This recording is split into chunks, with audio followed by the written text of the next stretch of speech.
Η ενδομητρίωση είναι μια καλοήθης νόσος, η οποία προσβάλλει ως και 1 στις 6 γυναίκες αναπαραγωγικής ηλικίας. Η ενδομητρίωση είναι όταν το εσωτερικό κάλυμα της μήτρας, το λεγόμενο ενδομήτριο, μεταναστεύει σε άλλους ιστούς μέσα στην κοιλιά, όπως είναι οι οθήκες, η σάλπιγγα, το περιτόνεο ή κάποιοι σύνδεσμοι της πιέλου. Είναι μια χρόνια νόσος και το βασικό πρόβλημα είναι ότι έχουμε μεγάλη διάρκεια από το σημείο εμφάνισης των συμπτωμάτων μέχρι τη διάγνωση της νόσου. Τα κύρια συμπτώματα είναι ο χρόνιος πηλικός πόνος, ο πόνος κατά την εποφή ή ο πόνος κατά την περίοδο και βασικά η υπογονιμότητα.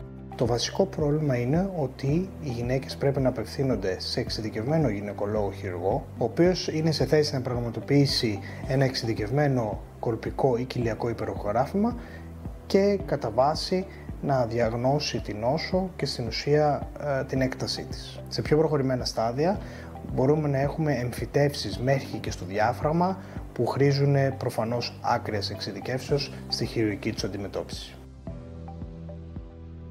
Αν έχετε παρουσιάσει κάποιο σύμπτωμα είτε θέλετε μια δεύτερη γνώμη, μπορείτε να επικοινωνήσετε μαζί μας.